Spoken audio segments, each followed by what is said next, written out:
And then I'm gonna hide. All right, cool. So again, I kind of appreciate your patience. All right, look at this. So turning points. Turning points are just a change in direction on a polynomial. Notice you've got x plus 2 squared. Notice you've got a bounce over here at the -2. X minus 1, that's a straight pass through because it's to the first power. It's at the x-intercept of +1. Notice, like if I didn't even look at this, I know that the polynomial has an odd degree. How do I know that the polynomial has an odd degree? Yes, sir.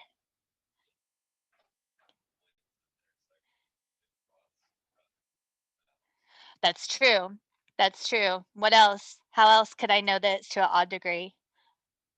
The end behavior. Notice the end behavior is opposite. Opposite sounds like odd, so I know the polynomial has an odd degree. I also know that the polynomial has a positive a value. How do I know that the has a positive a value?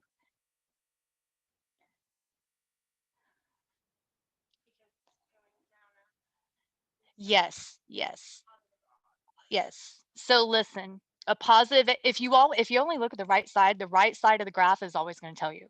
Positive a values are always up on the right.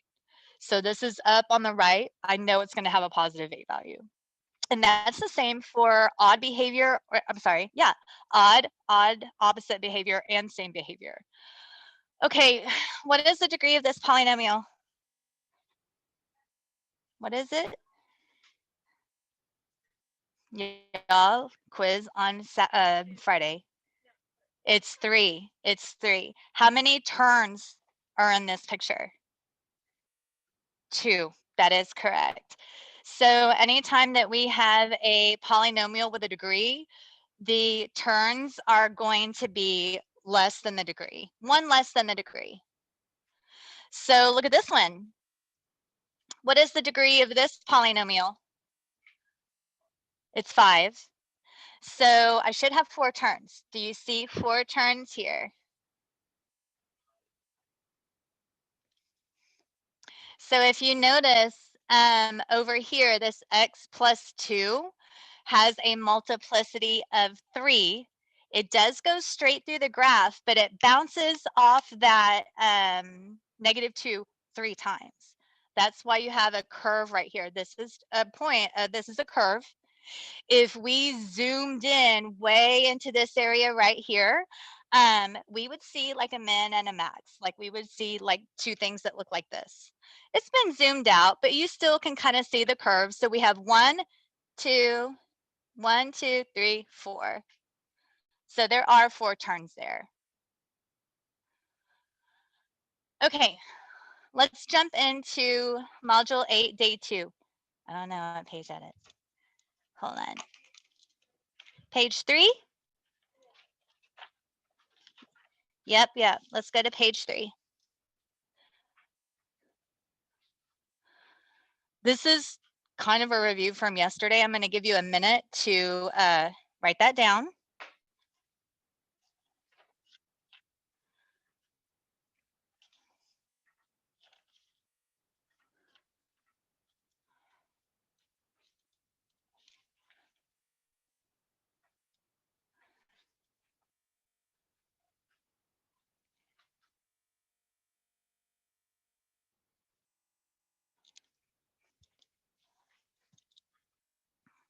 Okay, so let's take a look at what this says. So you got a polynomial and it's to the degree of n. Whatever the degree is, it will have at most 1 less of those number of turning points, y'all. That's all that means.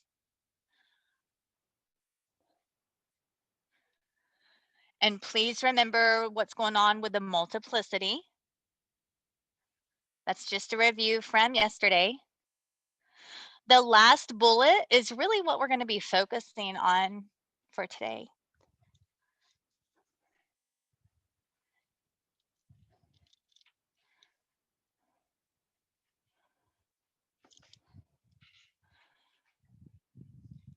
So KVA, I'm talking to you for a second.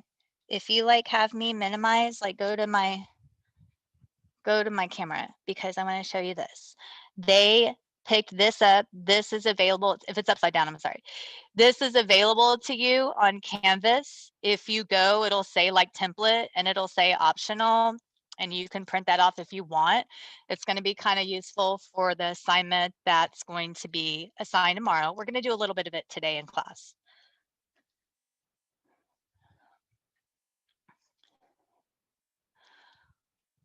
Okay, so again, y'all, this is just a review. The last bullet is like, we can do so much with the last bullet. We're going to spend a majority of the class time doing that. Again, that's just a review. Do y'all have this? Did I copy this from this? I think that you guys can fill this in. I don't think you need me for this. If A is greater than 0 and N is even, what kind of arrows are you going to draw right here? What goes? Yes, both of them are going to be up, up, up. That's right.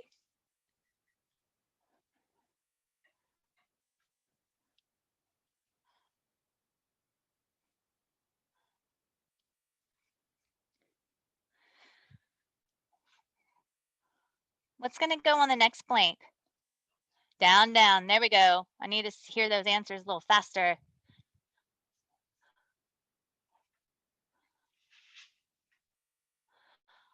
Third blank. Down, up.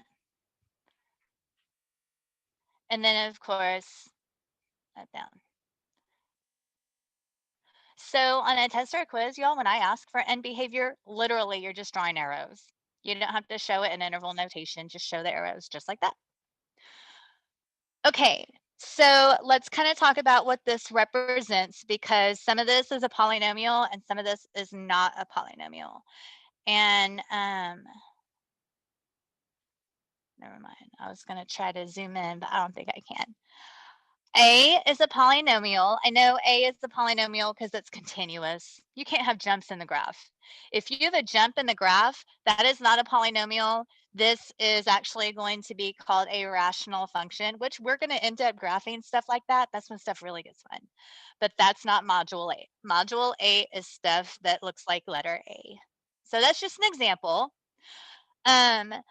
This figure right here, the next figure in your packet, I guess it's on page 4. That figure below shows the graph of a polynomial function with 4 x-intercepts.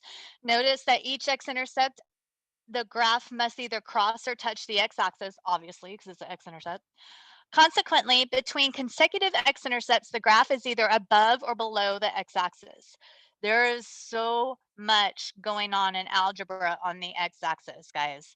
So we're going to focus today what's going in between the x-intercepts here on polynomials. So let's talk about a graphing calculator. I know a lot of you guys have graphing calculator. Everybody has access to Desmos. Of course, you cannot use that on a test or a quiz. If you want to check to make sure you're doing that right, the calculator is not really going to help you because, guys, we're zooming in right here and we're looking at a little small section and we're blowing that up. We're analyzing like in between a -1 and a -2. So you can use a calculator, but a calculator is not going to help you too much. It's certainly not going to help you with the behavior of the x-intercepts. So we are graphing. The last thing I would do is try to do this on my Inspire or on Desmos. It's really not going to help. Okay, here we go. We're going to jump in. You guys ready? In this packet here, if you guys printed this out, it does have some room for you to write stuff. Before we jump in and get too far, and I wish I just would have taken a picture and posted this, but I didn't. I wanted to show you an example of how I graph this stuff. So we are doing sketches, which means it's certainly not going to be to scale. It's impossible to be to scale anyway. So I don't know if you guys can see that. I don't even really care about placement. Like I'm not trying to gauge exactly where X is 1 or where X is 0. We're just kind of sketching and spacing it out. And KVA, I don't know if you want to go to my screen. I mean, that's what I'm talking about. Very basic, very, very minimal, not too much because we have, we got to keep it clean on these graphs. Okay, so let's get started with this example. All functions, I'm so sorry. I should have rewrote that. That's a typo. All polynomials have a y-intercept. All polynomials have a y-intercept. Notice I have a bunch of crowns up here. That's my symbol to remind me that factoring drives the problem. So most of the time I will have it factored for you. Sometimes I'll have it partially factored for you, and I'm going to show you an example when it's partially factored. Let's go ahead and jump in on this. So we have x and then x plus 4 and then x minus 3. And here's what we're going to do. We're going to find the x and y intercepts. We're going to determine whether the graph crosses or touches at each x-intercept. We're going to determine the power function and behavior, the max number of turns possible, and then we're going to determine where the graph is above or below the x-axis. Then we're going to sketch it. So I'm going to work a little out of order on this first one because we're going to put all the puzzle pieces together. We're going to work on each puzzle piece individually, then we're going to throw it all together. So the first thing we're going to do is we're going to make sure that I use something else to write with instead of my finger. Okay, so guys, please remember right there, anytime you have a single x, you know it goes through the origin. That's x equals 0. Y'all, that's also y equals 0. So our first x-intercept is 0. At the same exact time, we know our y-intercept, the int, is also 0. X equals 0. That single x, that first x, that's to the first power.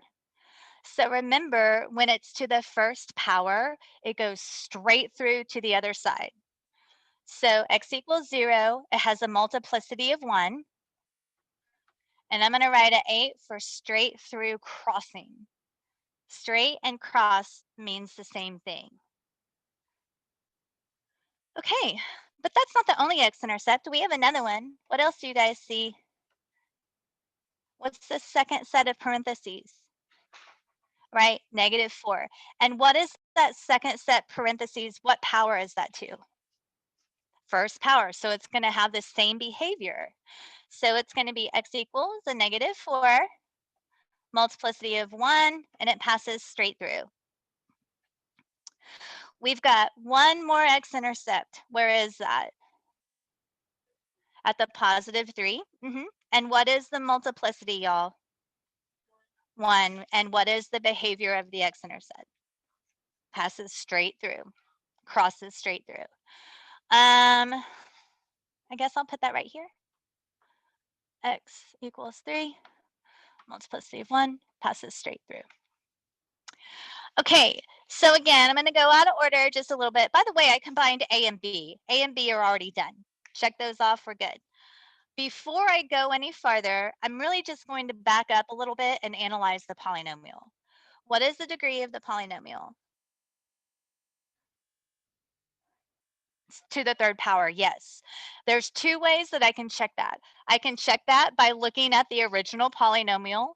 I could also check that by adding up my multiplicities. I had a multiplicity of 1, 1, and 1. 1 plus 1 plus 1 is 3. So I'm good. I am absolutely 100% sure that it has a degree of 3. Is that even or odd? Odd. And odd polynomials have what kind of behavior? Opposite. Very good. Is my graph going to be up on the right or down on the right?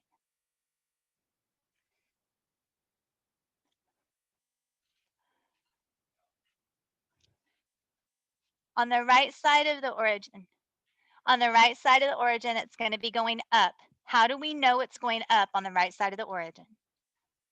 What's the A value? Not negative. Good. So what I'm going to do is I'm going to back off of these blanks for a minute and you'll see why. I'm going to sketch it. So at the bottom of your page, you have some blanks. Y'all, the best you can, draw an X and Y axis. If you want to use I would use my ID to have a really straight X and Y axis. Over the years, your teachers become really OCD about these sketches. They're fun. So once you have drawn your X and Y axis, I'm going to show you how I do this stuff on my own. I graph it first, then I go back and fill in the blanks. So let's review. We had 3 x-intercepts, correct? We had an x-intercept at the origin. I'm drawing a dot. I labeled it 0. And if you notice, I put an S for straight crossing through. What else did we have? Negative what? Negative 4. So I'll just kind of space that. We'll pretend it's right here. And then what else? I forgot, seriously. What else? A positive 3? Okay. We'll say 3 is right here. Passes straight through, and it's a 3. And we also determined that it had opposite behavior, and it was up on the right, correct? So this is my last x-intercept, and I know that the end behavior is up on the right. So this graph has to have an arrow up here because it goes up on the right. If it's opposite, if it's up on the right over here, then it's down over here. I know this has a down arrow. And if you notice, I purposefully lined up my arrows with my last x-intercepts. So here we go. If it is down on the left, then here's my arrow. That's kind of where I start. So I'm going to go and I'm going to approach my x-intercept. I'm going to remember that my behavior passes straight through. So it's going to pass straight through. So now it's up above the x-axis. So if it's up above the x-axis, it has to curve back around and hit the other x-intercept through the origin, and it's straight through. So now I'm below the origin. But remember, the graph has to be up on the right. So if the graph has to be up on the right, then it's going to curve back around, pass through the x-intercept, and I'm going to go ahead and connect my up arrow.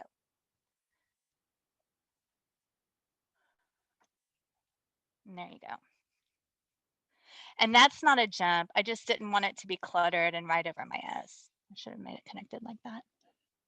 Do you guys have any questions on how I did that? Okay, let's go back and fill in the blanks.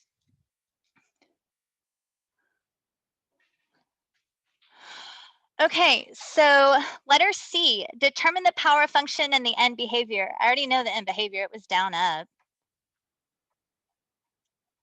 So capital P of X equals, what is the power function? What would happen if you multiplied all of those first terms with their exponents? What is that?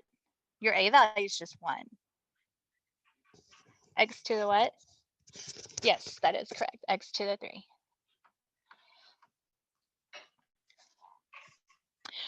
What are the maximum number of turning points? What is it? It's a degree of 3. So 3 minus 1, 2. Yes. Well, hold on. Did I have 2 turns here? Okay. All right, I'm starting to feel a lot better about my graph. So it is 2. And then here we are with part E. I would put, like, I would just, this is important. Okay, so there was a very specific reason on why I drew my graph first, because what we're going to do is we're going to do sign analysis in between the x-intercepts, and I'm kind of a visual person. So for me, it's a lot easier to see each segment that I'm going to test for sign analysis. So what I'm going to do here is I am going to algebraically prove that the graph is below 0 or below the x-axis on this side of the graph. So what I'm going to do is I am going to have x be less than, what was my lowest x-intercept? A -4. So I'm going to prove to you when I plug in an x value less than -4, I'm going to yield a negative answer. I don't even care what the exact answer is. I just care about the sign. So the next thing I'm going to do is I'm going to prove in between these 2 values that the graph is above. So You can use interval notation. We really like to use interval notation. I'm using inequality notation. I don't care what you use. That's not going to make you get the wrong answer. So I am now doing the interval in between -4 and 0. So now I'm going to prove. Uh-oh. That's a -4. That's the bad thing. I can't erase really easy when I use PowerPoint. So the next thing I'm going to do is I'm going to grab this interval. This interval is between 0 and 3.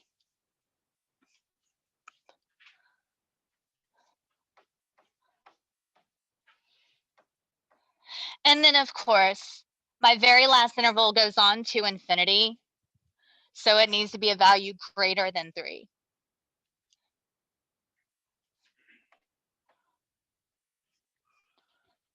So once we have determined the intervals, and guys, you could have grabbed your intervals from here, but I just wanted to show you the graph first. The next thing we're going to do is we're going to pick an x value that falls in the interval. So I need to pick an x value that's less than 4. So I'm just going to be x is -5. And I apologize to you. You really don't have enough blanks. You might have to write below this. The next thing I'm going to do is I'm going to pick an x value in between -4 and 0. I'm going to pick -1 just because it's the easiest to do in my head. The next interval, totally picking +1 because that's the easiest one to do. And then over here, I'll just pick 4. So sign analysis. So what we're going to do is we're going to take this -5 and we're going to plug it in every time x occurs and see what the final sign is. So in the polynomial, the very first x that occurs is just a single x. So if I plugged in a -5 into that first piece, it would just be a negative number. So I'm going to remind myself the first piece of that polynomial would be a negative. Now let's plug in a -5 right here. What's a -5 with a +4? Right. So we're going to write in the second piece, we would get a negative answer. And then what happens when we plug in a -5 with a -3? It's a negative. So remember your order of operations. If I did a negative times a negative, what's a negative times a negative? And then what's positive times one more negative? Then this interval is below the x-axis. And you need to write the word below. But is it? Well, of course it is, because it's down on the left.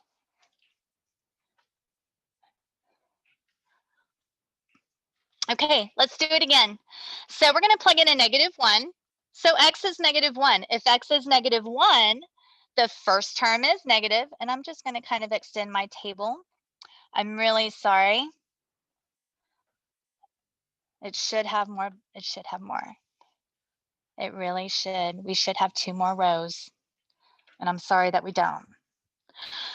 Okay, so for the next interval, we're going to plug in -1. If we plug in -1, the first piece, of course, is negative. The second piece is positive. And the last piece is negative. Do your order of operations. A negative times a positive is what? Yeah, but what's a negative times another negative? It's a positive. So this time, the graph is above. So it's very important that you guys are able to graphically represent this polynomial, but you also have to algebraically show where the graph is in relation to the x-axis. And that's how you're going to do this.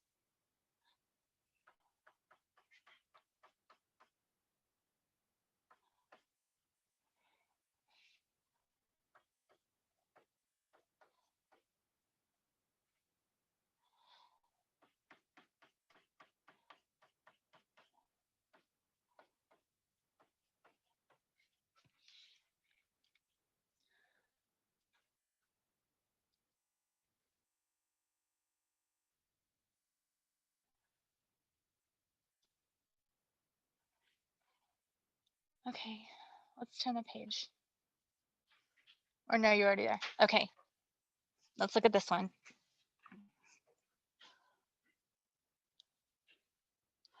So remember, it's either factored, partially factored, or in standard form. For us, it's either factored or partially factored. This is partially factored. What's going on? If I try to do this one, like I would get it wrong.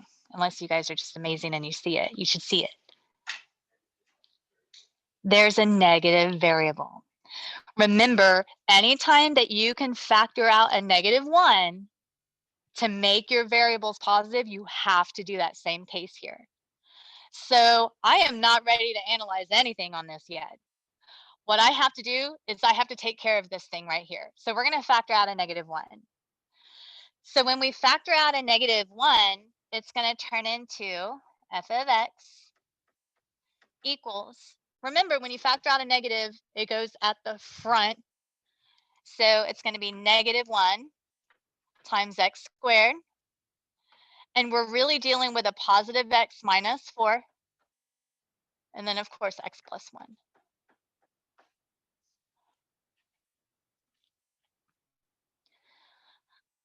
Does this polynomial go through the origin? It does. It does go through the origin. How do I know that?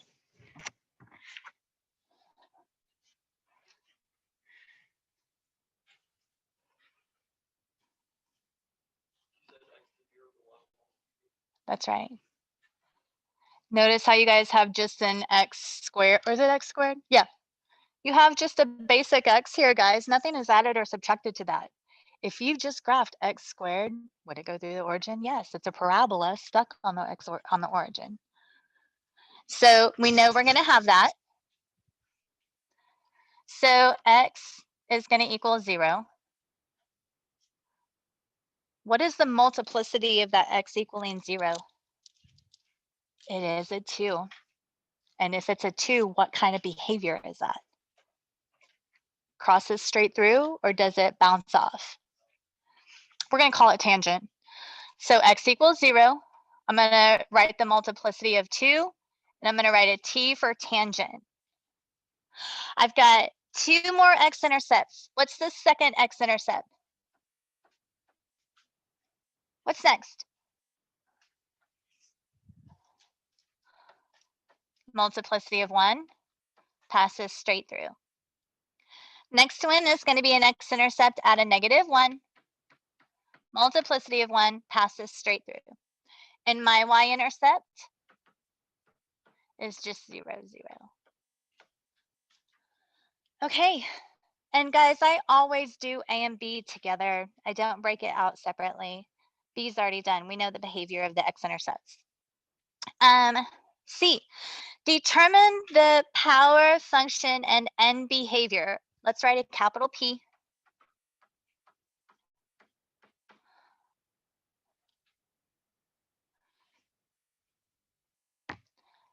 I remember I was going to start calling on you guys. I'll print a roster tomorrow because I can't pick on face-to-face and not KVA at the same time. KVA, can you guys help me out with the power function? Can someone volunteer and unmute? Because that would be amazing. What's the power function? Or yeah, what's the power function? -x to the power 4. Thank you so much. Who said that? Me, Berlin. Thank you so much. You're amazing. Y'all, is that exponent even or odd? Even. Does even behavior same or opposite? It's same. So we're going to draw the same exact arrow. Are the arrows going to be up or down? You're right. You're right. So let's write down. All right, cool. What's the max number of turning points here? That's right, it's 3. Good job. Okay, guys, we're going to go ahead and do this. And for me, I really need 4 rows, and I apologize. I'm just going to go ahead and break these in half, and I'm going to try to write it really small. Okay, so the first row right here, that's my intervals. So I'm going to look at my lowest x-intercept. My lowest x-intercept is a -1. So I need to have a value that is less than a -1. So if I know that I need a value less than -1, my very next interval is going to pick up where the -1 left off. So my very next interval is from -1 to what number? What would be next? Yes, that is correct. Good job. I'm going to pick up where I left off with that 0. And then it is going to be from 0 to my next x-intercept, which is a 4. And that's the very last x-intercept. So my last piece, I need to grab a number that is greater than a 4. Any questions about my intervals? If you want to write this in interval notation, it's going to look like this. Notice there's no brackets ever because it's not part equal. If we try to plug in that, we'd get a 0. So you can't plug in those numbers.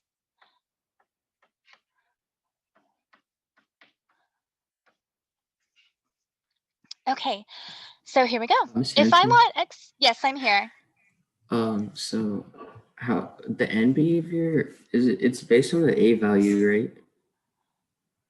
Well, what do you mean, like the end behavior is basically the a value? Yes. Or like it's based on the a value. Like if a It is is. greater It than is. yeah.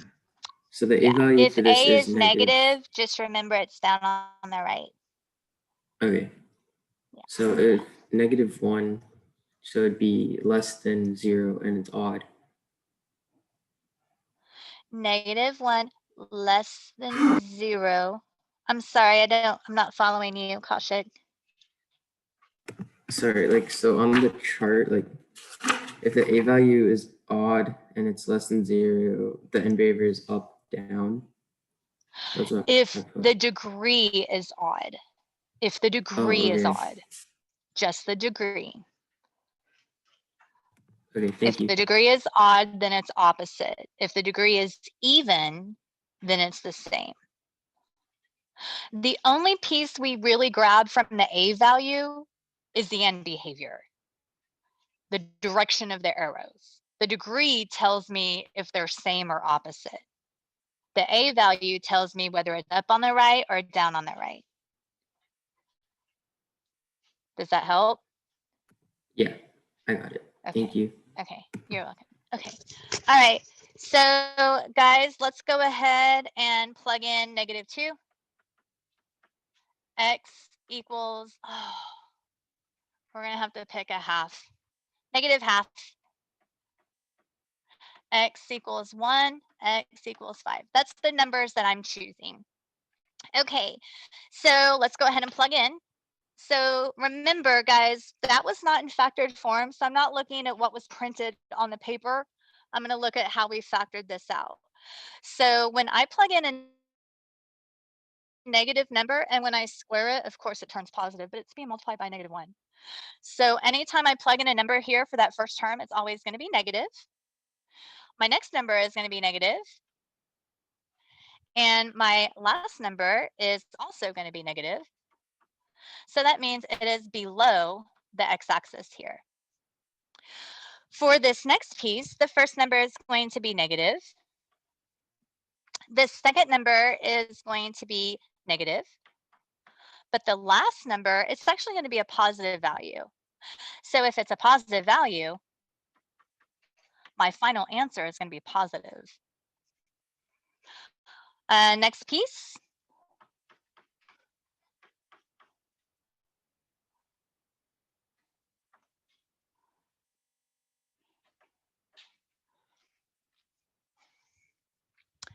And that's going to be above.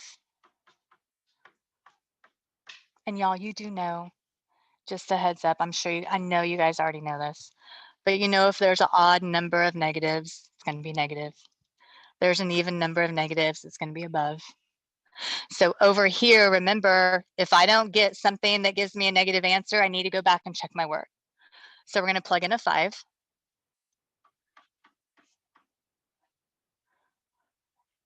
Whoops, 5.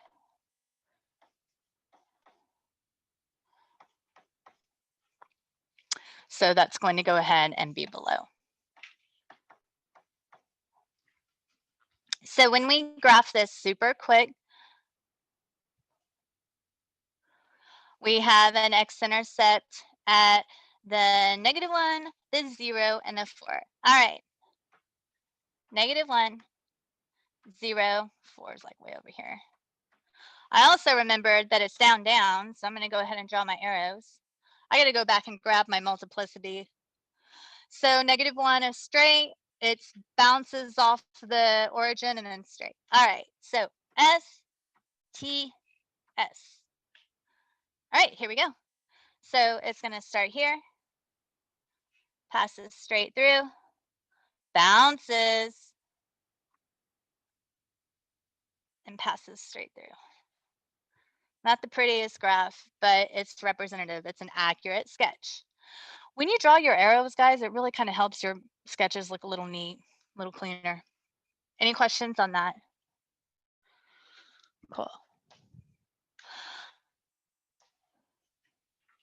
Hold on a second. I would like for you guys to take a look at this. These are like the steps to graph polynomials. Main points to remember, guys, and notice this is not in your packet anywhere. The degree, remember if it's even, it is same end behavior. If it is odd, it is opposite end behavior.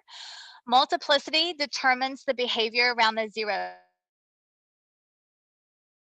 Remember, if it's a multiplicity of 1, you guys know it's just straight through. If it's even, it always bounces, it's tangent. And of course, if it's odd, there's like a curve. There's like a little squiggle on the x-axis. So if I'm graphing this and there's like no steps and my teacher isn't around to kind of guide me through this, it's you're factoring, look at your zeros, find your y-intercept. Actually, that's later. You don't have to worry about that in this module. And then you go ahead and graph it. So I have one that's your level because that was all kind of silly. Will you please try this one? This is not in your graph. This is nowhere. Find somewhere to write this.